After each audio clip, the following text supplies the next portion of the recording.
Este mount surge inicialmente com as câmaras de vídeo mirrorless da Sony. Houve ali uma altura que eles lançaram... Sim, inicialmente era um APS-C e mais tarde aparece uma câmara que é a VG900, salvo erro, posso estar enganado, mas tenho ideia que é esse o nome, em que surge de facto o primeiro sensor full frame numa câmara de vídeo. E eu lembro-me na altura aquilo despertou-me a atenção e eu disse, lá, agora a Sony está a falar a sério. Vamos lá ver o que é que vai acontecer nos próximos anos. Na altura eu não estava a utilizar a Sony quando isto aconteceu. Isto, salvo erro, foi por volta de 2011, 2012, começou a haver estas câmaras por parte da Sony.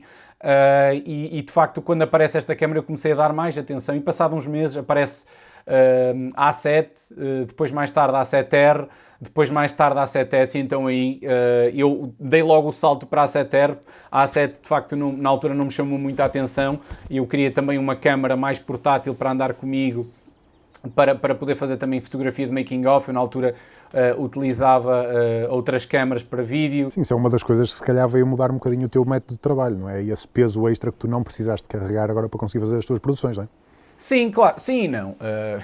Como nós sabemos, qualquer câmara cuja apetrechos todos que nós colocamos à volta dela, uma câmara que é relativamente pequena, rapidamente passa a ser uma câmara bastante grande. Mas sim, claro, o que tu estás a dizer, eu aposto muito na modularidade das câmaras e atualmente, portanto, a câmara principal que eu estou a utilizar da Sony é a FS5 e não é a FS7 precisamente por esse motivo, porque é uma câmara muito mais modular. Eu consigo rapidamente tirar a pega lateral, a pega superior e ficar com uma câmara que o corpo em si pesa 800 gramas. Tu fazes utilização destas tuas objetivas transversalmente no teu sistema todo de Sony entre câmaras de vídeo e mirrorless? O que é interessante é que eu consigo de forma transversal utilizá-las em todas as câmaras da Sony que eu tenho e eventualmente que possa vir a utilizar em projetos que haja mais orçamento e em que vamos alugar, por exemplo, a Sony Venice. Estamos a falar de uma câmara que custa 60 mil euros com todas as licenças e é uma câmara que tem nativo o mount, portanto o E-mount da Sony. É uma câmara com sensor 24-36. Existe hoje a procura no cinema, portanto nas séries de ficção, na publicidade, no documentário, existe a procura do look mais fotográfico, muito semelhante àquilo que uma câmara mirrorless full frame nos traz. Portanto, com outras mais-valias, obviamente, porque o processador é outro, portanto o processador é muito mais rápido, portanto é desenhado para vídeo e então alguns pequenos, eu não lhe chamaria defeitos, chamaria feitio, alguns feitios destas câmaras, de facto estas câmaras de vídeo conseguem contornar. No entanto, estas câmaras têm sempre espaço na bolsa de um diretor de fotografia ou operador de câmara, precisamente por serem compactas. Dando continuidade a esta nossa conversa sobre o mount e sobre a forma como estas câmaras de facto mudaram a nossa forma de trabalhar, eu em 2016 fui viver para Londres e trabalhei lá com uma produtora e viajei bastante.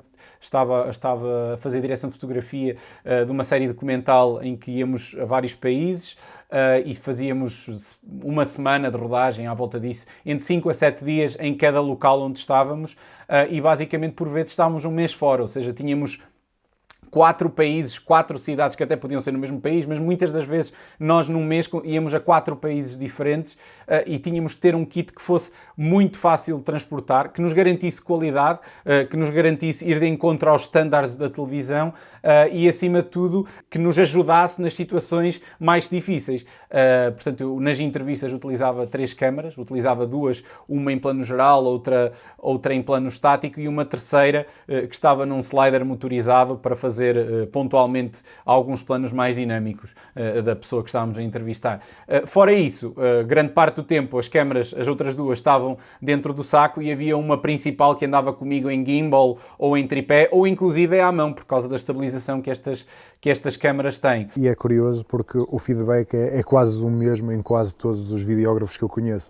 Eu dou a tom de exemplo um videógrafo amigo meu que tem câmaras full frame e que usa, por exemplo, uma objetiva APS-C, salvo erro, será uma 18-105 f4, porque ela tem um manípulo para poder controlar o zoom de uma forma fluida para vídeo. E isso, de facto, é uma inovação, não é? Experimentaste essa objetiva, não sei se queres falar um bocadinho sobre isso. Sim, fala-te nela. Esta objetiva é interessante porque De facto, na altura, em 2017, 2016, 2017, por aí eu investi na Sony FS5, tinha também a A7S 2 e a A7R 2, salvo erro, na altura. Esta objetiva chamou-me a atenção, inicialmente até nem dei grande valor, era a objetiva que vinha de kit com a Sony FS5, vamos a falar de uma objetiva que cobre uma distância focal 18 a 105, a f4 contínuos, não tem qualquer tipo de breathing, é importante isto para quem faz vídeo, é par focal, ou seja, quando eu zoomo ela mantém o foco, portanto tem todas as características que são relevantes no vídeo e de facto na altura não me chamou a atenção porque eu achei que era bom demais para ser verdade. Tive a oportunidade numa das filmagens portanto, dessa produtora onde eu estava a trabalhar em Londres, utilizar a objetiva, porque eles tinham portanto, no equipamento, no espólio da empresa tinham essa objetiva, e a partir daí disse, de facto esta é a objetiva ideal para trabalho à mão e em gimbal. Porquê?